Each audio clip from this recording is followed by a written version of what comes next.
ഇന്ത്യയുടെ ബൗളിംഗിന് മുൻപിൽ പാകിസ്ഥാൻ ബാറ്റർമാർ റൺ നേടാൻ പ്രയാസപ്പെട്ടപ്പോൾ 241 എന്ന സ്കോറിൽ അവരുടെ ബാറ്റിംഗ് അവസാനിപ്പിക്കേണ്ടി വന്നു. തുടക്കം മുതലേ റൺ വിട്ടുകൊടുക്കാൻ ഇന്ത്യൻ ബൗളർമാർ പിശുക്ക് കാണിച്ചു. പാകിസ്ഥാന്റെ ആദ്യ വിക്കറ്റ് വീഴാൻ 10ാം ഓവർ വരെ കാത്തിരിക്കേണ്ടി വന്നെങ്കിലും പിന്നീട് തുടർച്ചയായി വിക്കറ്റുകൾ വീണുകൊണ്ടിരുന്നു. തുടക്കത്തിൽ ഹർഷിത് റാണയും കുൽദീപും ക്യാച്ചുകൾ വിട്ടുകളഞ്ഞെങ്കിലും ഹാർദിക് പാണ്ഡ്യ ബാബർ അസമിനെ പറഞ്ഞയച്ചുകൊണ്ട് വിക്കറ്റ് വേട്ടയ്ക്ക് തിരികൊളുത്തി. അക്സർ പട്ടേലിന്റെ ഡയറക്ട് ത്രോയിലൂടെ ഇമാമുൽ ഹക്ക് പുറത്തായതും എടുത്തു പറയേണ്ട സംഭവമാണ്. പാകിസ്ഥാന് വേണ്ടി സൗദ് ഷക്കീൽ 62ഉം റിസ്വാൻ 46 റൺസ് നേടി.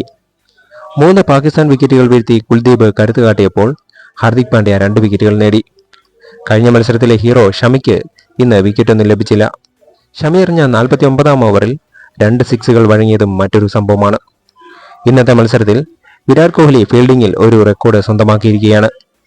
ഒരു ഫീൽഡർ എന്ന നിലയിൽ ഏകദിനത്തിൽ ഇന്ത്യക്ക് വേണ്ടി ഏറ്റവും കൂടുതൽ ക്യാച്ച് എടുത്ത പ്ലെയർ എന്ന റെക്കോർഡാണ് കോഹ്ലി സ്വന്തമാക്കിയത്.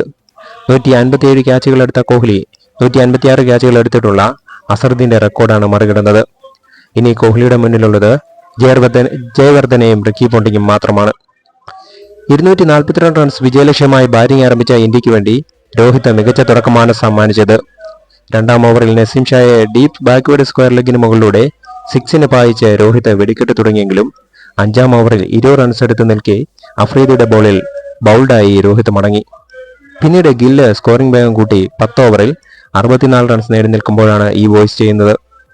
അപ്പോൾ ക്രീസിൽ കോഹ്ലിയും ഗില്ലും